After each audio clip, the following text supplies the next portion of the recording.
Ayo, gimana? Sama. Iya. Assalamualaikum warahmatullahi wabarakatuh. Alhamdulillah. Alhamdulillahirabbil alamin hamdan yuafi ni'amahu wa yukafi mazidah.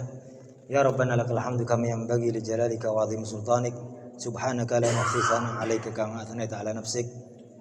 Asyhadu an la ilaha illallah wa asyhadu anna Muhammadar Rasulullah. Allahumma salli wa sallim ala sayyidina Muhammadin al-Fatih lima ughliqa wal khatimi lima sabaq. Nasiril haqq bil haqq wal hadi ila siratal mustaqim wa ala alihi wa sahbihi haqqa qadrihi wa miqdaril azim. Subhanaka la ilma lana illa ma 'allamtana innaka antal alimul hakim. Wa rabbi israh li sadri wa yassir li amri wa hlul 'uqdatam min lisani yafqahu qawli. Rabbi zidna ilman warzuqna fahman.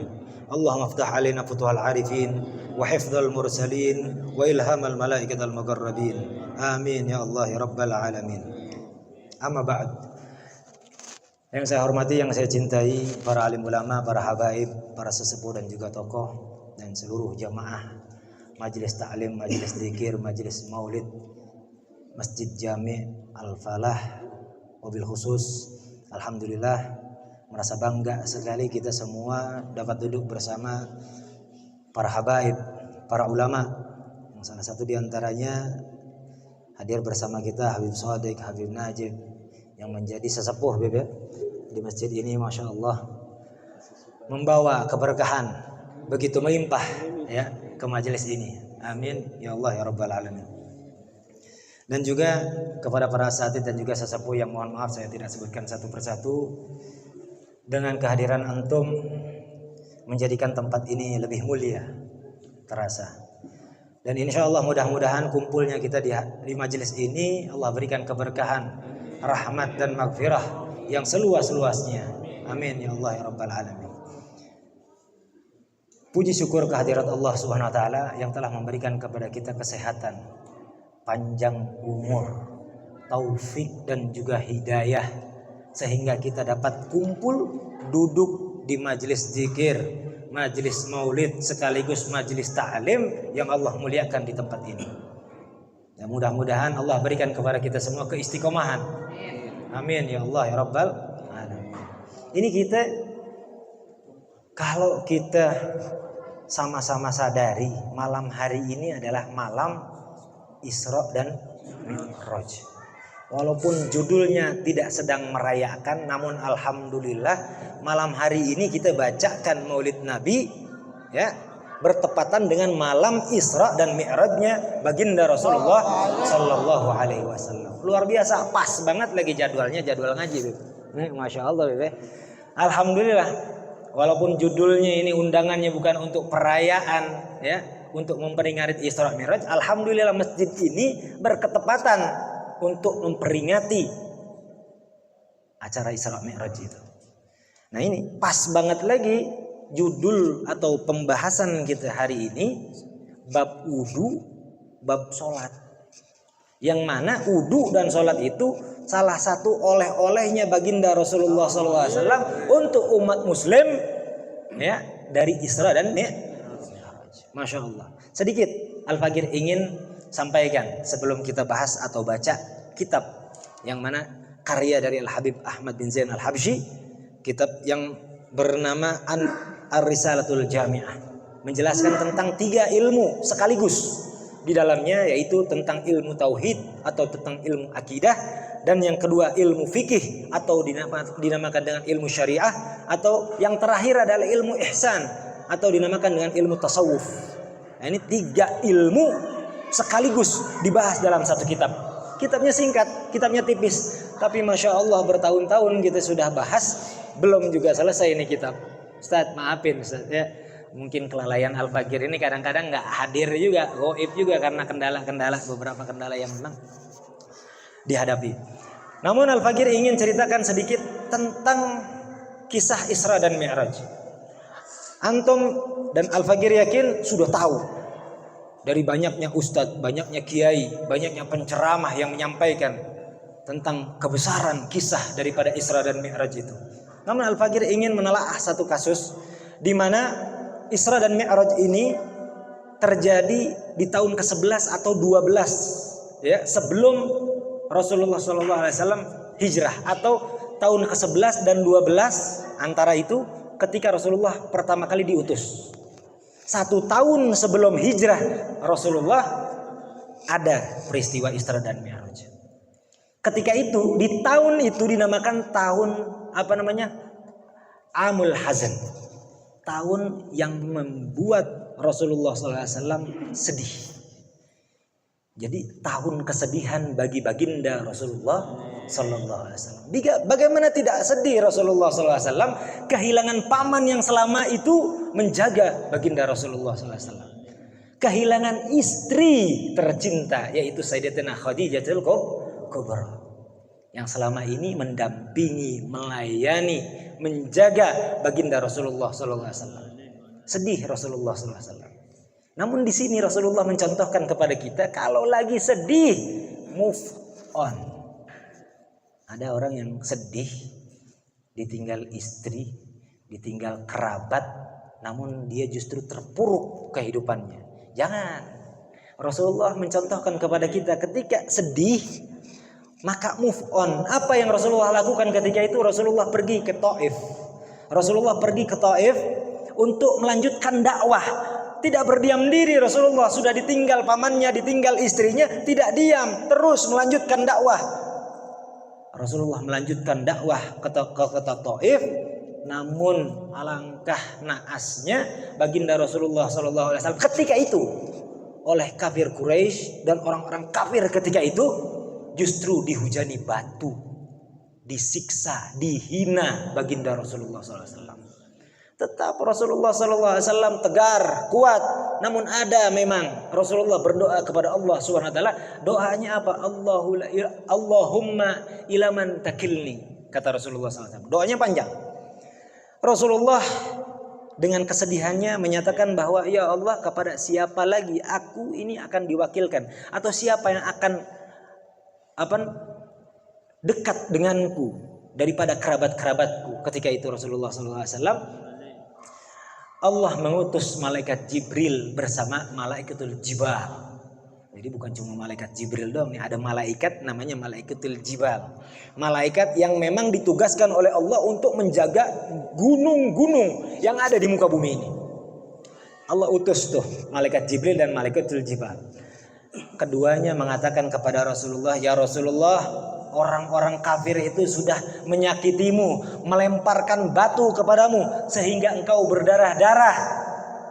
Apakah boleh ya Rasulullah aku timpakan gunung untuk hempaskan kepada mereka ya Rasulullah, membalas apa yang dilakukan mereka kepadamu ya Rasulullah. Masya Allah, Rasulullah jawabannya apa? Jangan. Kalau kita disakitin orang, ada yang ngebalesin kita, mau nggak itu? Kita habisin sekalian. Lah kita mah langsung, ya udah kalau gitu habisin aja dah. Kalau kita tuh punya tabiat yang kayak begitu tuh. Kita nggak mampu mungkin, tapi kalau ada orang yang bantu untuk membalaskan dendam, kayaknya seakan-akan kita langsung jawab, iya tuh balasin aja dendam kita. Tapi Rasulullah begitu mulianya, sudah disakiti sampai berdarah-darah, Rasulullah katakan jangan.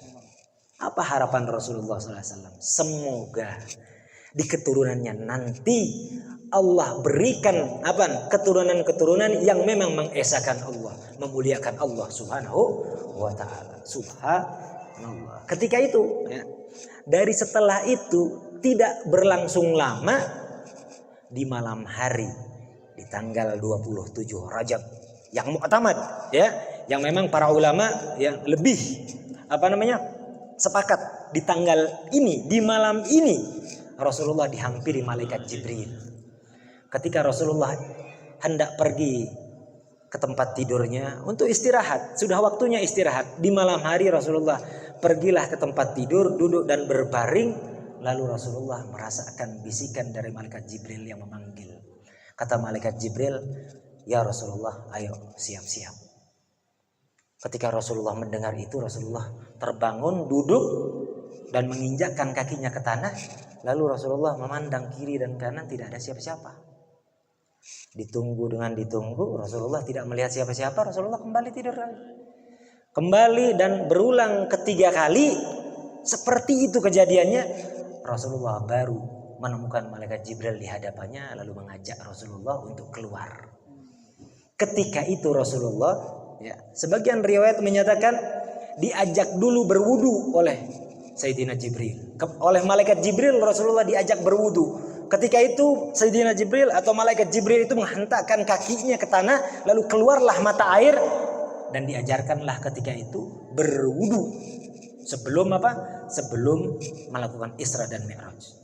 Namun sebagian ulama mengatakan berwudu itu diajarkan oleh malaikat Jibril kepada baginda Rasulullah SAW ketika turun wahyu pertama yaitu di Ghar Hira, ya.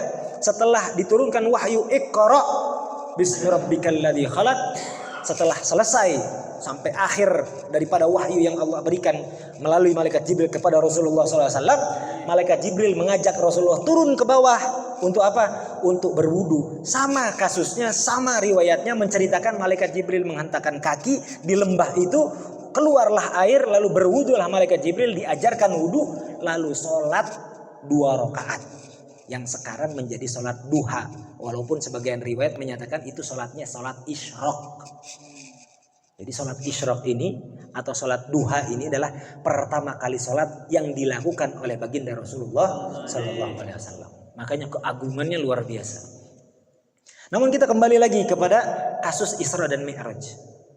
Setelah wudu baginda Rasulullah SAW, setelah diajarkan wudu, nah kita udah diajarin wudu nih dari kitab Ar-Risalatul Jami'ah.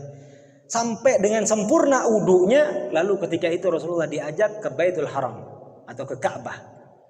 Ada sebagian riwayat langsung di Bait Ummu Hani, ya. Dikatakan diajaklah Rasulullah SAW ke Ka'bah. Lalu apa?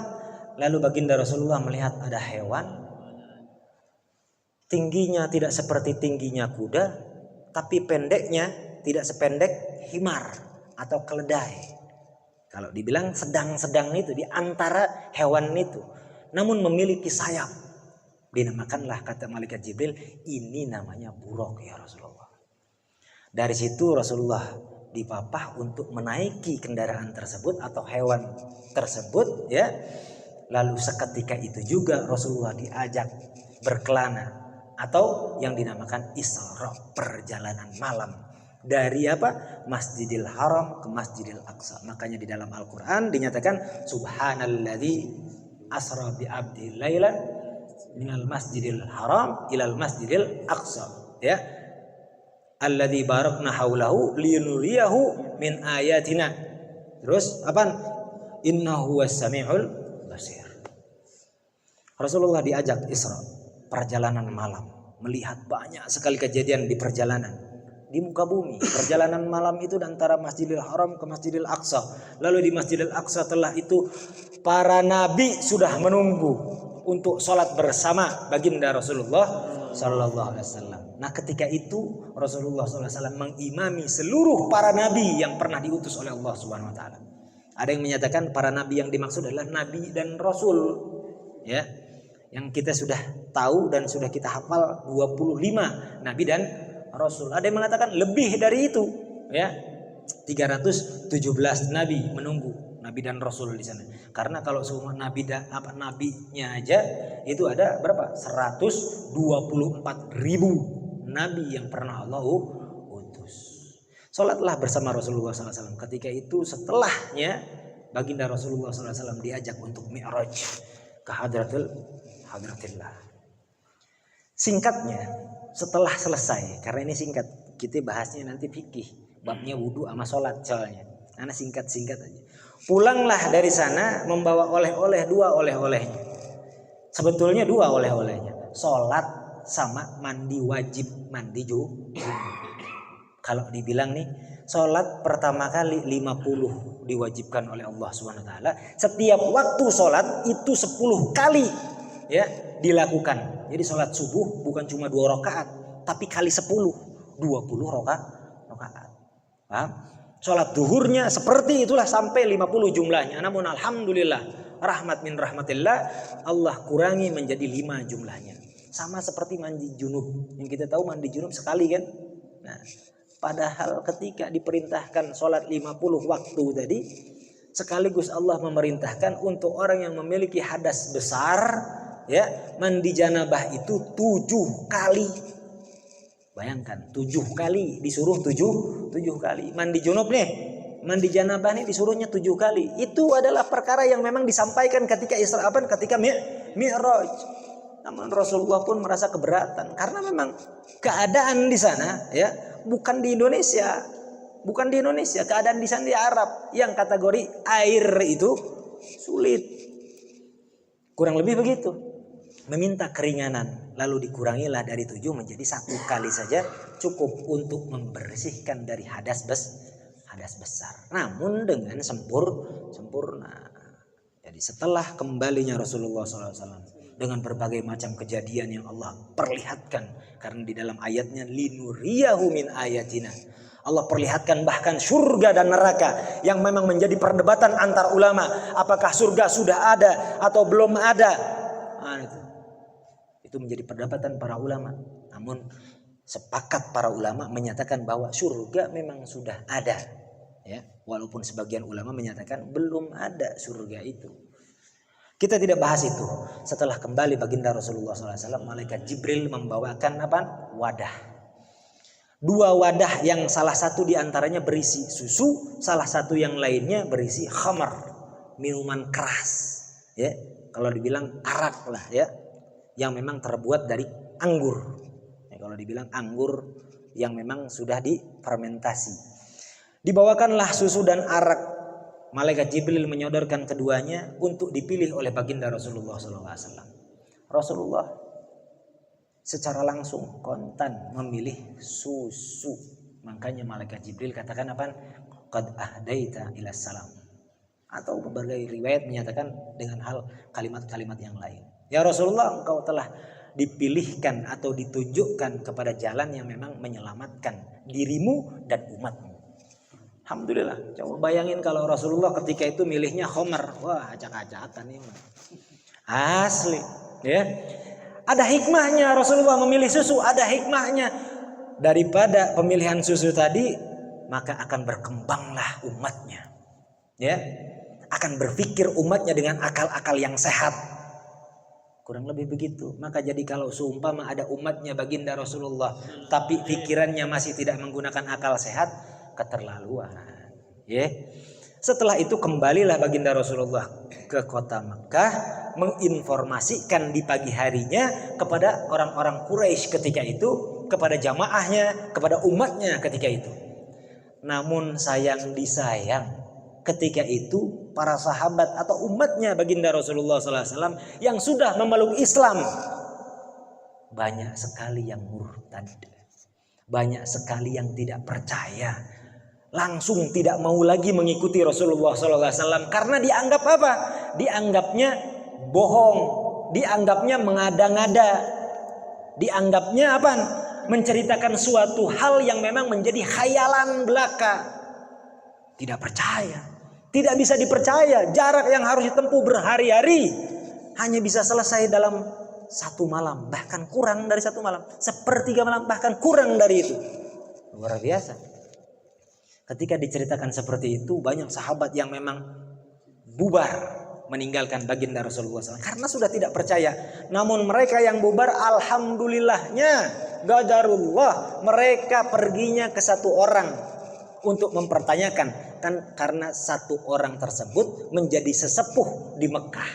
Siapa? Sayyidina Abu Bakar As-Siddiq.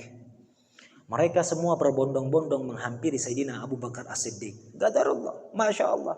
Jadi yang tadi murtad-murtad nggak percaya tadi semakin percaya lagi kepada baginda Rasulullah SAW. Karena ketika itu orang-orang tadi yang sudah murtad bicara melaporkan kepada Abu Bakar As-Siddiq, menyatakan, wahai Abu Bakar As-Siddiq, katanya, lihat sahabatmu, anna sahibaka yaqulu, kata, annahu qad asra ilal masjidil aqsa fil laila. Wahai Abu Bakar As-Siddiq, bahwa sahabatmu itu menyatakan telah dikatakan melakukan perjalanan di malam hari tadi ke Masjidil Aqsa, lalu kembali tadi pagi. Kurang lebihnya begitu. Lalu aku sudah tidak lagi percaya kepadanya. Mengapa? Apakah Hal takdzibuna ma taquluhu Rasulullah sallallahu alaihi wasallam, kata Sayyidina Abu Bakar Siddiq, apakah engkau akan tidak percaya kepada apa yang diucapkan oleh Rasulullah? Kata Sayyidina Abu Bakar Siddiq, bagaimana aku percaya hal yang memang mustahil untuk difikir, kurang lebih begitu. Lalu bagaimana? Lalu Sayyidina Abu Bakar Siddiq jawab, apabila memang betul itu yang dikatakan beliau, maka aku percaya apapun yang dikatakannya. Bahkan ada riwayat menyatakan, kalau saja menyatakan perjalanannya lebih jauh daripada Masjidil Aqsa, aku tetap percaya. Luar biasa. Maka disitulah gelar As-Siddiq Sayyidina Abu Bakar dapatkan. Ini mengajarkan kepada kita, kalau kita dengar hadisnya dari baginda Rasulullah SAW, kama warada fil hadis, ya kan? Seperti yang diriwayatkan dalam hadis, apapun jenis hadisnya selama bukan hadis palsu, percayakan saja dulu. Selama itu baik untuk kita lakukan, kita percaya saja dulu. Selama itu disampaikan oleh para ulama, percayakan saja dulu. Untuk keabsahannya kita belajar lagi, kita pelajari ya hadis tersebut yang kita dengarkan. Jangan tiba-tiba, oh emang itu dari Rasulullah? Nggak mungkin, langsung nolak. Ada yang nggak percaya hadis, oh nggak ada dalam hadisnya. Baca hadis Imam Bukhari aja nggak pernah, terus tiba-tiba ngomong nggak ada dalam hadisnya, nggak ada dalilnya. Belajar dalil aja belum pernah, tiba-tiba ngomong nggak ada dalilnya, nggak ada hadisnya, nggak ada dalam Al-Qurannya. Jangan. Keislaman kita itu harus betul-betul mencontoh kepada keislaman Sayyidina Abu Bakar As-Siddiq. Makanya ketika itu, setelah kejadian tersebut, dipastikan oleh Sayyidina Abu Bakar As-Siddiq ya, untuk meluruskan logika orang-orang yang tidak percaya. Ya Rasulullah, engkau melakukan perjalanan malam. Dengan hormatnya Sayyidina Abu Bakar As-Siddiq ini bertanya kepada baginda Rasulullah SAW, wahai Rasulullah, apakah benar engkau telah melakukan perjalanan dari sini, Masjidil Haram ini, ke Masjidil Aqsa malam tadi? Naam, kata Rasulullah, iya aku sudah melakukan perjalanan itu. Oke, aku percaya, wahai baginda Rasulullah.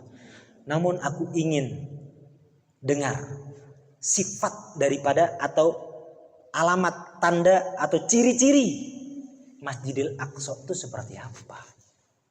Dijelaskan oleh baginda Rasulullah SAW sedetail mungkin. Masjidil Aqsa itu seperti apa, dijelaskan sedetail-detailnya. Padahal Rasulullah sebelumnya belum pernah ke Masjidil Aqsa. Ketika itu mendengar pernyataan Rasulullah dengan menjelaskan sejelas-jelasnya, apa dikatakan oleh Sayyidina Abu Bakar Siddiq? Asyhadu annaka Rasulullah sallallahu alaihi wasallam. Aku bersaksi bahwasanya engkau adalah Rasulullah sallallahu alaihi wasallam. Dan setiap penjelasan dari baginda Rasulullah sallallahu alaihi wasallam, setiap dijelaskan kejadian yang dihadapi oleh Rasulullah, Sayyidina Abu Bakar Siddiq menyatakan apa? Asyhadu annaka Rasulullah. Jawabannya hanya itu. Jawabannya, aku bersaksi dengan apa yang kau ucapkan bahwasanya engkau adalah Rasulullah. Terus seperti itu. Singkat cerita, setelah kejadian tadi, maka diwajibkanlah sholat, diwajibkanlah wudu, bersamaan diwajibkannya sholat.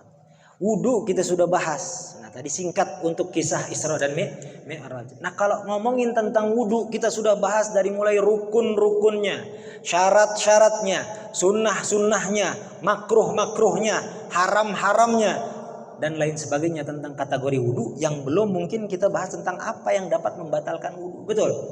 Namun Al-Fakir ingin ingatkan satu hal. Wudu ini adalah sesuatu yang indah bagi umat baginda Rasulullah SAW. Bagaimana tidak indah? Coba bayangkan kita, khususnya yang sudah sepuh-sepuh. Al-Fakir ingin tanya, pengen panjang umur apa enggak? Pengen kira-kira. Kalau yang udah berumur nih biasanya pengennya panjang umur. Ya, kalau udah yang sepuh di atas 50 ya, 60, udah pengen tambah umur aja, kecuali mungkin udah umurnya 90. Pengen kelar-kelar aja udah buru-buru ya. Udah enggak ada temen, Beb, ya. Udah 90 tahun ya, nyapein orang udah. Temen udah enggak punya, ya kan? Tapi kalau masih 50 kayaknya pengen masih panjang umur. Mungkin kita sadar, alhamdulillah kita sadar, masih belum banyak perbekalan kita untuk kelak nanti di keabadian, betul? biar, nggak apa-apa. Tapi kalau kita pengen panjang umur atau mungkin kalau kita ingin awet muda, nah nih antara panjang umur awet muda nih. Kita laki-laki atau bahkan perempuan sekalipun pengen awet muda. Bener apa enggak? Benar. Yang laki-laki ya, bukan untuk ditiru ya. Biasanya pengen nikah lagi walaupun tidak ada keberanian. Pengen panjang umur, awet muda, pengen. Ada resepnya. Sama siapa dikasih? Sama baginda Rasulullah SAW. Rasulullah SAW mengatakan kepada Anas bin Malik dalam hadisnya. Baginda Rasulullah katakan apa? Ya bunayya asbighil wudu. Kata Rasulullah kepada Anas bin Malik apa? Asbighil wudu yazid fi umrika wa yuhibbaka hafizaka. Atau wa yuhibbuka man yuhafizaka. Kata Rasulullah apa? Wahai anakku, dengan panggilan hormat bahkan kepada anak kecil Rasulullah memanggilnya ya bunayya, karena ketika itu Anas bin Malik masih muda, masih anak kecil. Ya bunayya, wahai anakku, asbighil wudu. Kalau wudu, sempurnakan wudumu dengan wudu yang sudah diajarkan. Nah kita masa kalah sama anak-anak? Ada yang wudunya ya Allah ya takut rambutnya basah semua karena udah pakai apa namanya minyak rambut, pakai pas wudu gini atasnya doang. Kan kata ulama juga sah, betul. Pas lagi wudu begini doang, rambut sedikit setempel aja tuh basah daripada air wudu, begini doang udah sah, betul. Tapi disunahkan, kita sudah bahas dalam kitab Ar-Risalatul Jami'ah. Untuk apa sunahnya? Untuk membasuh atau untuk mengusap kepala atau rambut yang ada di kepala atau ada rambut di kepala seluruhnya. Itu sunahnya. Salah satu di antara kalimat isbaghil wudu. Ya, menyempurnakan wudumu. Dan masa kalah sama anak-anak? Anak-anak kalau semua disuruh wudu, liatin. Atau mungkin kita adalah pelakunya dulu ketika anak-anak. Bukan diusap lagi dengan air yang tangan yang basah. Kalau ngusap kepala nih anak-anak, oh buka peci langsung begini. Bener Bebe? Langsung kayak mandi itu. Rambut dicuci. Anak kecil. Lah, memang dia nggak tahu sunnahnya itu cuma diusap aja pakai air yang tangan yang basah seluruhnya. Kita masa kalah sama anak kecil, walaupun sah tapi ada sunnah. Jangan kita lewatkan. Karena apa? Kata Rasulullah, yazid fi umrika, kalau kita wudunya dengan sempurna akan menambah umur kita. Luar biasa. Makna hadis tersebut mungkin dinyatakan dengan kalimat menambah umur kita. Tapi kalau hikmahnya ya, kalimat yazid fi umrika itu bisa menambah apa? Sinar di wajah kita, terlihat awet muda. Atau hikmah dalam kalimat hadis itu menyatakan apa? Dari umur yang Allah berikan, yang kita sudah tahu, sudah belajar tentang takdir, yang namanya umur nggak bakal bertambah, mau diapain juga tetap segitu-gitu aja. Oke, silahkan yang sudah belajar tentang takdir. Tapi tetap kalau dalam kalimat tersebut ada kalimat yang menjadi hikmah. Apa? Kalaupun umur sudah ditetapkan tidak lagi bertambah, tapi akan bertambah kebaikan di setiap umur yang dia jalankan. Nikmat apa enggak? Nikmat. Kalau kita sempurnakan wudu, ada kesunahan yang kita lakukan, maka dengan kita jaga dalam kondisi suci tubuh kita, diri kita, itu tertulis pahala selama kita menjaga kesucian kita. Kan luar biasa kan?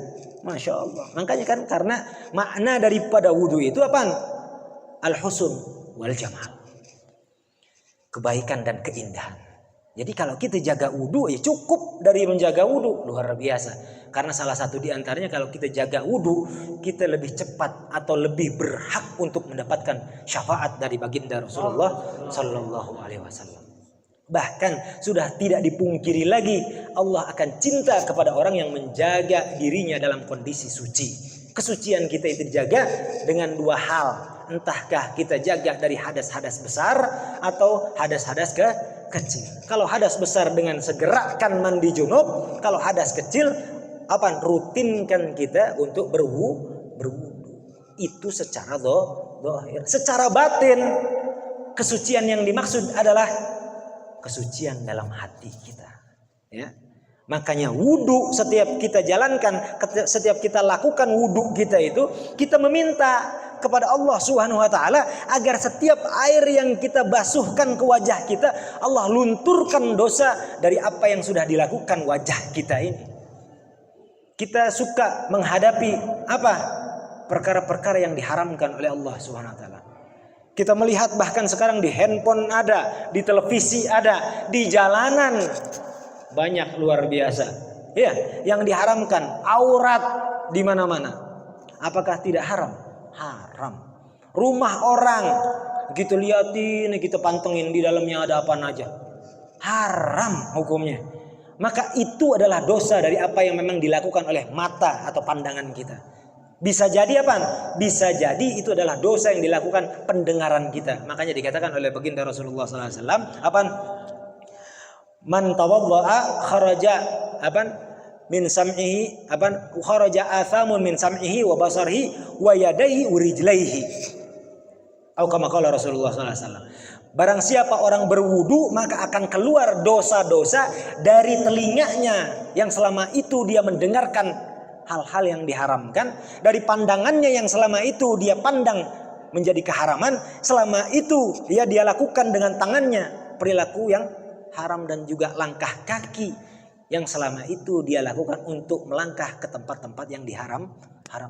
Dengan melakukan wudu saja belum istighfar, Allah ampuni dosa. Dan selama dia menjaga kesuciannya, dicintai oleh para malaikat sesuai dengan apa yang disabdakan oleh baginda Rasulullah Sallallahu Alaihi Wasallam. Apa kita nggak mau dicintai sama para malaikat? Dan bahkan malaikat ketika cinta kepada kita, selama itu juga malaikat meminta ampunan kepada Allah Subhanahu wa taala agar orang yang menjaga wudunya diampuni dari dosa-dosanya, bahkan dijaga untuk tidak melakukan dosa. Kita kadang-kadang salah arah, tersesat atau khilaf, melakukan kesalahan dan dosa. Itu karena apa? Salah satu perkara penyebabnya karena kita tidak bisa jaga kesucian dalam diri kita. Kalau kita jaga kesucian dalam diri kita, insya Allah Allah yang jaga agar kita suci zahir dan batin. Luar biasa kan? Nah, makanya kemarin kita bahas tentang apa? Tentang wudu dari mulai rukun, syarat, kesunahan, kemakruhan dan lain sebagainya yang sudah kita bahas juga. Wa in kana di dalam matan, di dalam kitab kita katakan apa dikatakan oleh Habib Ahmad bin Zain Al-Habsyi, wa in kana alaihi janabatun min mujama'atin au khuruji maniyyin, katanya binaumin au ghairihi, katanya apabila ada junub di antara kita min mujama'atin, entahkan karena jima dengan istrinya, ya, au khuruji maniin, atau bukan karena jima, dia hanya keluar mani saja, gitu.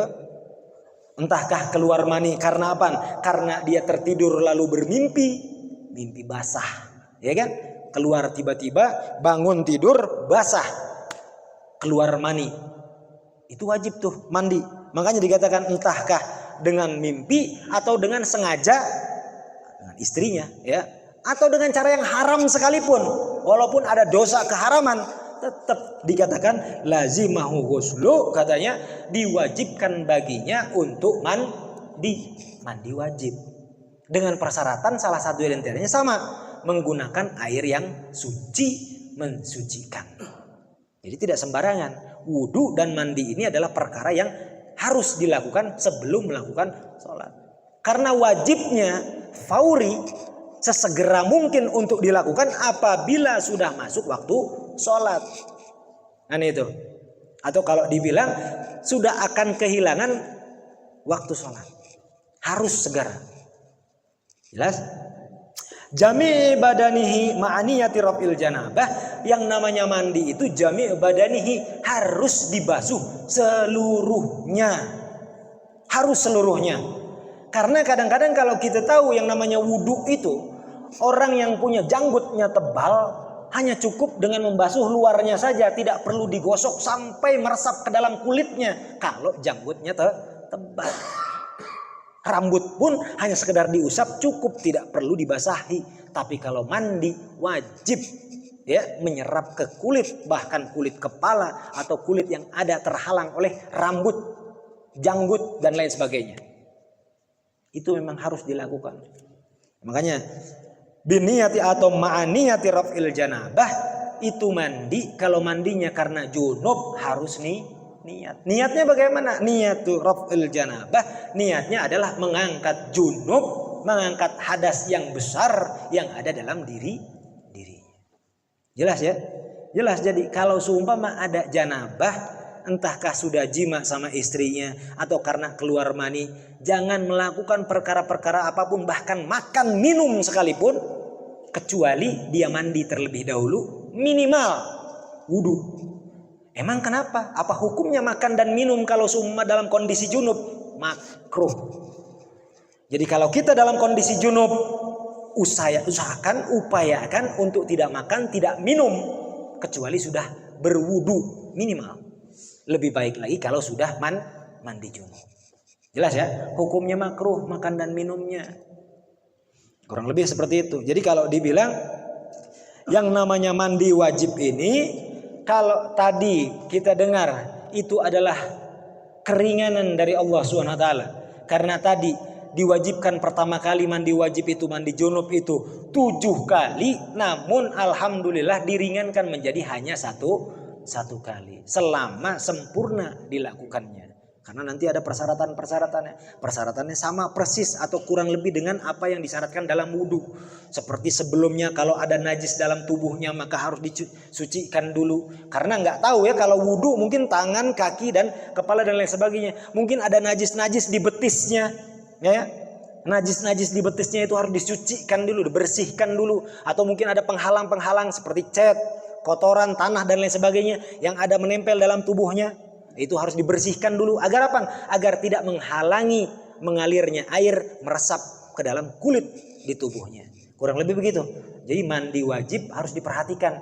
Jangan asal-asalan. Dan jangan juga sampai kita mandi itu dicampur dengan sabun sekaligus, karena tidak sah mandi wajibnya kalau bercampur sabun. Nah, terus gimana? Nah, kalau ngomongin mandi wajib nih, mandi wajib itu pertama kali ya, kalau dibilang dua cara. Yang pertama, entahkah kita sucikan dulu yang najisnya, hilangkan dulu yang kotor-kotornya, yaitu misalkan dengan sabun. Mandi biasa dulu, setelah bersih seluruhnya, sudah yakin bersih tubuhnya, lalu nawaitu ghuslul janabah atau nawaitu ghusl lirafil hadasil akbar. Baru mandi dengan niat mandi junub. Itu cara yang pertama. Atau kalau memang sudah yakin dengan di tubuhnya tidak ada kotoran, tidak ada yang najis, maka langsung niat pertama kali nawaitu ghusl janabah atau nawaitu ghusl lirafil hadasil akbar lillahi ta'ala. Mandi dari mulai atas samping sebelah kanan sampai dengan ke bawah seluruhnya, lalu dilanjut sampai dengan sempurna. Itu caranya. Lalu nanti kalau pengen mandinya itu pakai sabun, pakai sampo, di akhirnya silahkan. Jadi caranya ada dua. Entahkah diniatin di pertama atau diniatkan nanti setelah selesai dengan sabun. Jadi nanti jangan sampai kita mandi, pas mandi ya untuk junub udah niat tapi tidak selesai. Ya. Misalkan masih ada yang kering, tidak terbasuhkan dengan air, langsung kita pakai sabun. Langsung aja disabunin. Udah gitu bilas sabunnya sekaligus mandi. Nah, sampai selesai sisa sabun masih ada, maka itu dinyatakan mandi junubnya tidak sah. Kenapa? Karena ada campuran sesuatu dengan air yang mengalir di tubuhnya. Jelas di sini semua? Jelas ya? Makanya alhamdulillah kalau memang seumpama kita sudah tahu tentang wudu dan juga mandi, tinggal kita bahas apa yang dapat membatalkan wudu nantinya. Kita bahas insya Allah di kemudian hari karena sudah jam 10 ya. Tadi selesai jam berapa?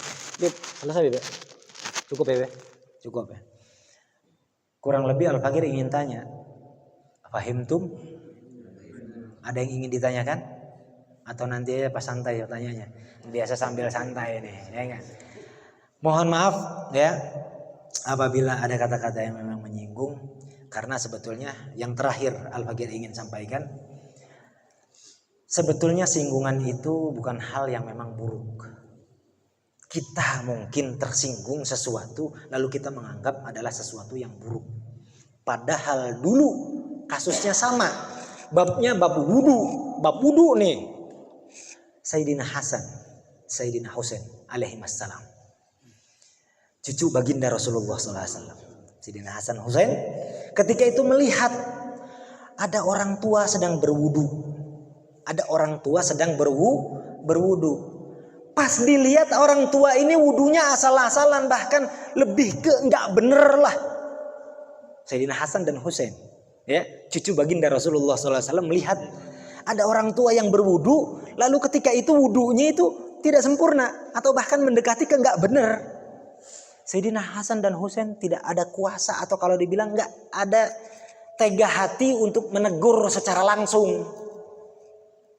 Pak, salah wudunya. Enggak tega untuk menyakiti dengan kata-kata. Sayyidina Hasan dan Sayyidina Husain langsung bersiasat keduanya. Melakukan perkara yang menarik. Luar biasa. Apa yang dilakukan oleh keduanya? Dua-duanya ketika masih ada orang tua tersebut, wudu langsung di hadapannya. Dan kedua-duanya sengaja melakukan wudu yang satu di antara yang keduanya itu salah atau kurang sempurna. Dengan wudu yang kurang sempurna. Bukan yang salah, tapi kurang sempurna. Disitulah keduanya melakukan drama. Apa dramanya? Saling salahkan antara keduanya. Ya Hasan, engkau wudunya salah. Bukan seperti itu wudu yang diajarkan kakek kita. Yang Sayyidina Hasan mengatakan, loh wudu saya sudah benar. Engkau ya Husain, ya kan? Wudunya salah. Kurang lebih begitu tuh. Drama antara Sayyidina Hasan dan Sayyidina Husain. Justru kamu yang salah, harusnya tadi lakukan seperti itu. Begini. Ributlah keduanya. Drama. Untuk menegur orang tua. Kurang lebih kalau bahasa sekarang menyinggung. Dengan cara yang halus. Ketika keributan terjadi di hadapan orang tua. Subhanallah, orang tua zaman dulu tersinggung itu bahagia. Beda sama orang tua zaman sekarang, kalau udah tersinggung dianggap musuh tuh yang suka nyinggung. Asli langsung sampai mungkin mati dia masih ingat si eta. Lamun aya sok nyindir ka batur teh. Ini orang tua zaman sekarang bukan di sini, ya. Yang ana jumpai di sana-sana, ya. Orang tua tadi langsung bicara sama Sayyidina Hasan dan Sayyidina Husain. Wahai anak muda, aku tahu apa yang kalian lakukan. Aku berterima kasih. Karena wudu antara kalian berdua justru wudu yang benar. Aku merasa memang ingat tadi wuduku itu tidak benar. Masya Allah. Luar biasa gak tuh? Singgungan dari wudu saja dengan drama kecil bahasanya. Drama singkat. Sayyidina Hasan dan Sayyidina Husain bisa meluruskan apa yang dilakukan orang tua, lebih tua daripada keduanya. Ya, radhiyallahu anhum. Mudah-mudahan Allah meridai keduanya. Amin ya Allah ya Rabbi. Dan mudah-mudahan apa yang dicontohkan semua, baik dari Rasulullah SAW, para sahabatnya yaitu Sayyidina Abu Bakar As-Siddiq dan juga cucu-cucunya baginda Rasulullah SAW sampai zaman sekarang ini, mudah-mudahan kita bisa mengikuti jejaknya. Amin ya Allah ya Rabbal Alamin.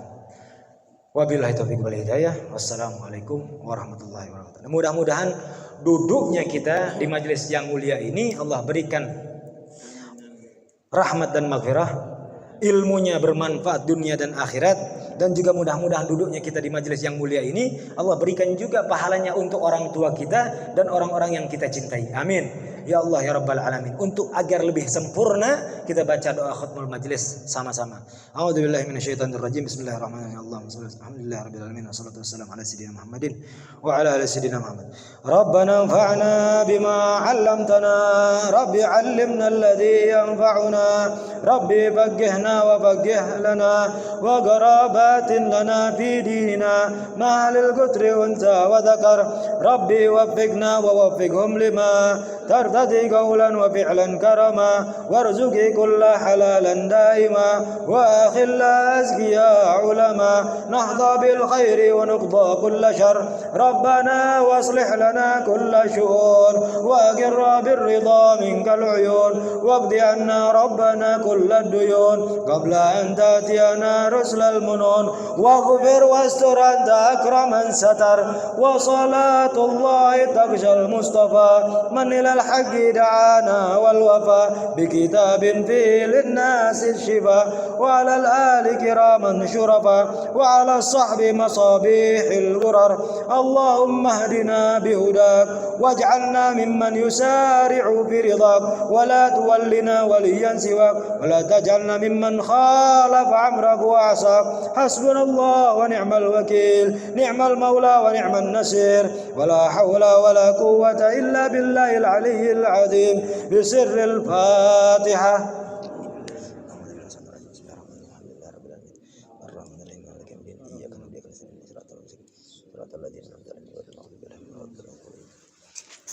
Alhamdulillahirabbil alamin. Qabul insyaallah. Alafu maafin ana.